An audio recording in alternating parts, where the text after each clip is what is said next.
La parole est maintenant à Sébastien Pla.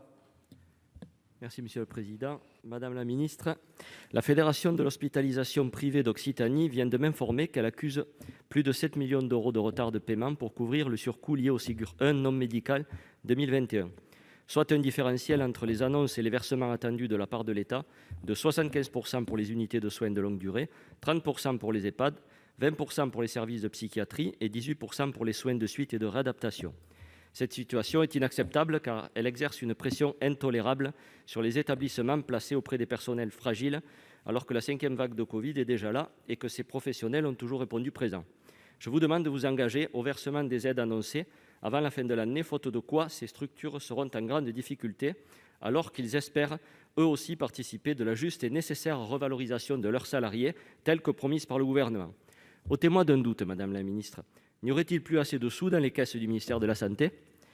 Par ailleurs, les dispositifs Ségur et la fourcade continuent de poser des problèmes d'équité, car un salarié sur deux dans le même établissement n'est pas éligible alors qu'il joue un rôle fondamental dans la prévention, l'accueil et l'accompagnement des personnes fragiles.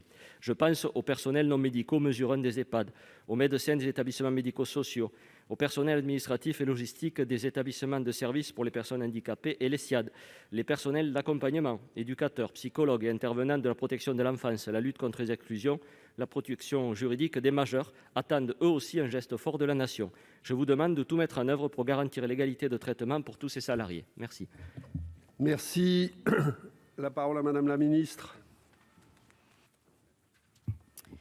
Oui, monsieur le sénateur Sébastien Pla, la revalorisation des personnels hospitaliers dans le cadre du Ségur de la santé pour plus de 9 milliards d'euros, je le rappelle, par an, fait l'objet d'une compensation intégrale, comme s'y est engagé le ministre de la Santé à la conclusion de l'accord.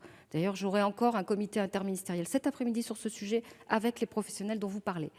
Et de manière répétée, les estimations du coût de ces mesures ont été fondées sur le volume des équivalents temps plein des personnels qui exercent dans les établissements et la prise en charge des taux de charge. La réduction générale des cotisations patronales, dite Fillon, a donc bien été intégrée au calcul du coût de la mesure.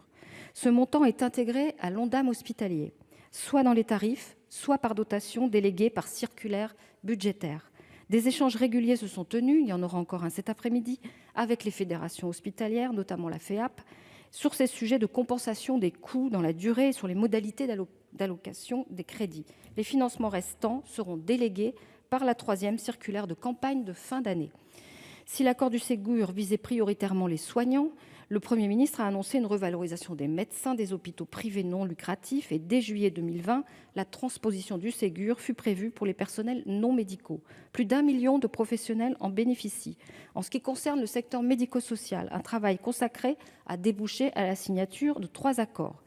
De plus, le PLFSS étend le bénéfice de la mesure socle au personnel soignant, auxiliaire de vie sociale, aide médico-psycho, accompagnement éducatif et social exerçant dans les accueils de jour autonomes et dans les résidences autonomie. L'ensemble de ces mesures entrera en vigueur au 1er novembre 2021 dans le secteur privé non lucratif. Et enfin, le Premier ministre a annoncé pour 2022 une conférence des métiers de l'accompagnement social et médico-social qui permettra de fixer le cap et la méthode dans le respect des attributions de chacun d'un plan d'attractivité de ces métiers. Cette conférence permettra de concilier les premières avancées et d'avancer sur les autres qui ne sont pas encore au rendez-vous. Je vous rassure sur ce sujet. Merci Madame la Ministre. Monsieur Pla, il vous reste 28 secondes. Merci Madame la Ministre pour vos réponses précises une fois de plus. Bon, mais à ce jour, il manque toujours 7 millions d'euros dans les caisses des établissements en Occitanie. Alors il ne faudrait pas que le Ségur, qui a suscité de l'espoir, fasse naître des craintes aujourd'hui. Donc il est urgent, vraiment et très sincèrement, de prendre les mesures nécessaires pour rééquilibrer tout ce système. Merci beaucoup.